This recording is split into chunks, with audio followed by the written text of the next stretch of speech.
एक लेडीज थी दुकान में बैठा, तो बोले क्या चाहिए भाई, मुझे वोट लेना था। बोले कहाँ से हो? मैंने बिहार से। वो सीधा कह रहे तुम्हें बिहार में रोजगार ना मिलता कि तू यहाँ आ रहा है। बिहार को गाली, बिहार के लोगों को बाहर गाली देते हैं। गाली तो ऊपर है भाई, जो हमें कह रहे तुम्हें बिहार में काम नहीं मिलता या यहाँ पे तुम आ रहा है, ये तो हमारे ऊपर गाली ही है ना।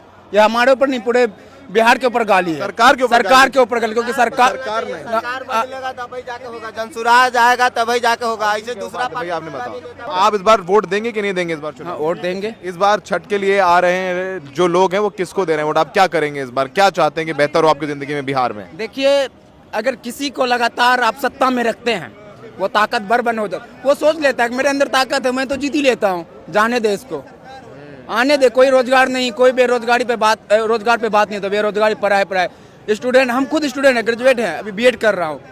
और काम वहाँ क्या कर रहा हूँ मैं, वहाँ क्या काम करते मैं काम कर कॉन्ट्रेक्शन लाइन में काम कर रहा हूँ। ऐसी हालत है हम स्टूडेंट का। अरे भावुक हो गया। क्या मम्मी की करें याद सर? आती है? मम्मी की याद आती है? बहुत याद आती है। अकेले बेटे हैं, बहुत दूर में रहते हैं। हम बिहारियों के लिए रोजगार जरूरत है, नेतागिरी कर करके हमें आपस में लड़ा दिया जाता है। हिंदू मुसलमान सिवा क्या जी, उसके सिवा कुछ नहीं हो रहा है हमारे देश।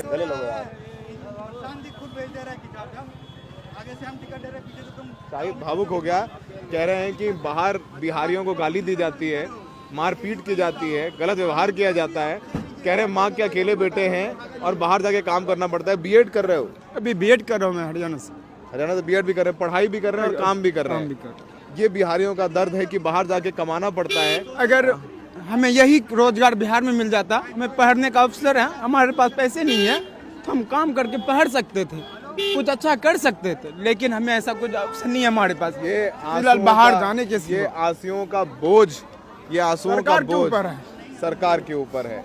माँ की याद आई तो बोला मैं माँ का इकलौता बेटा हूँ और बाहर काम करता हूँ, और उनके आंखों में आंसू आ जाते हैं। ये आंसू इनके नहीं है, ये आंसू उस हर बिहार के युवा के हैं जो रोजगार की तलाश में बाहर जाता है, टिकट रिजर्वेशन नहीं मिलता है, बाथरूम के पास जो टॉयलेट है उसके अंदर घुस के जाता है, अभी गाली खाता है और फिर अपने गांव आता है और फिर उसे कुछ नहीं मिलता, फिर वापस जाता है घर बार। मैं दानापुर एक्सप्रेस से ही आ रहा हूँ, हालांकि इतनी भीड़ है गाड़ी में, रिजर्वेशन जनरल वाली हाल है।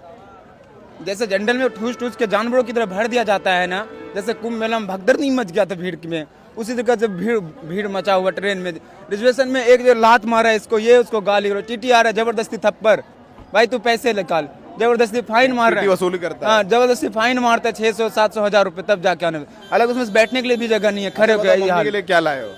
अम्मा के लिए क्या लाए? मम्मी के लिए मैं खुद आया हूँ, क्योंकि उसका सपना मेरा बेटा मेरे साथ रहे।